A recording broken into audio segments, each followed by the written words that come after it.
بەپێی جیاوازی ڕووداوەکان لە سنووری سۆران ئامارەکانی تونند و تیژی دژ بە ژنان بە بەراورد لەگەڵ ساڵانی ڕابردوو زیادی کردووە، بە تایبەتیش ڕێژەی خۆسووتاندنی ژنان بە پێچەوانەوە ڕێژەی کوشتنی ژنان لەلایەن پیاوانەوە کەمی کردووە، لەگەڵەوەی ڕووداوەکانی تونند و تیژی بەشێکی هەرە زۆریان لە کێشە و گرفتە کۆمەڵایەتیەکان و قەیرانی دارایی هەرێمی کوردستان سەرچاوە دەگرن. لەو دەڤەرێکی ئەمە تێداینە ئامارەکان ڕوو لە زیاد بوون بە بەراورد لەگە ساڵانی ڕابردوو زیادیان کردیە، بەڵام ئێمە هەوڵماندا وەکو توێژەرانی کۆمەڵایەتی بەخۆبەخشی چوونە ناو کارەکە هەوڵمدا هوکارەکان بزانین، یان زیاتر زانیاری کۆکەینەوە. ئەوەی کە زۆر لنگە لای ئێمە بەڕاستی لەو سنوورانەی کە لە دەرەوەی شارن، لە دەرەوەی مرکزی شارەکانن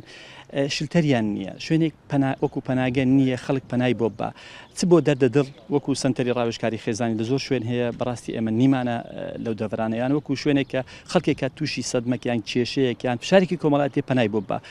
ئەگەرچی حکوومەتی هەرێمی کوردستان لە ڕێگەیکردنەوەی چەندان بنکە و بەڕێوەبەرایەتی تایبەت بە بەرەنگاربوونەوەی تونند و تیژی دژ بە ژنان هاوکات بوونی چەندان ڕێکخراوە بنکەی تایبەتی بە وشاری کۆمەڵایەتی لە سەنتەری شارەکان، بەڵام لە تەواوی سنووری سۆران ناوەندێکی پەیوەست بە پاراستن و وشاری کۆمەڵایەتی ناحکومی لەو ناوچەیە بوونی نییە بۆ دوورکردنەوەی هەموو شێوازەکانی تونند و تیژی دژ بە ژنان کە ئەنجام دەدرێت.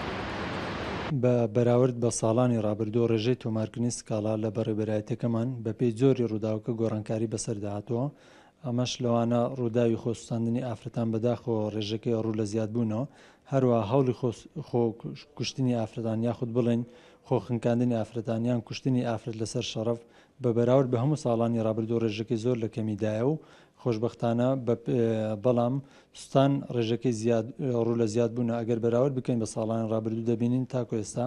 تاکو مانجی 5 حاڵەتی خۆسووتاندن لە سنووری بەڕێبەرایەتیمەوە تۆمار کراوە، لەوانە بەداخەوە دەیان جانیان لە دەستداوە، هەفتیان لە ژیان دەماون. لە 2 ساڵی ڕابردوو زۆربەی ئەو تونند و تیژیانەی ئەنجام دراون دژ بە ژنان توێژەرانی کۆمەڵایەتی بۆ لایەنی ئابووری و تێکچوونی باری دارایی خەڵک دەژێرنەوە، هاوکات نائارامی و بوونی کێشە و قەیرانەکان وای کردووە بەشێکی هاوڵاتیان لە بارودۆخێکی دەرونی نالەبار و نائارام ژیان بگوزارێنن. شارەزایانیش پێیان وایە ئەمەش بنەمایەکی سەرچیە بۆ دروستبوونی چەندان کێشەی کۆمەڵایەتی کە دوزار ناکۆچی خێزانی دروست دەکات تا ئەستی تونند و تیژی خێزانی لێ دەکەوێتەوە.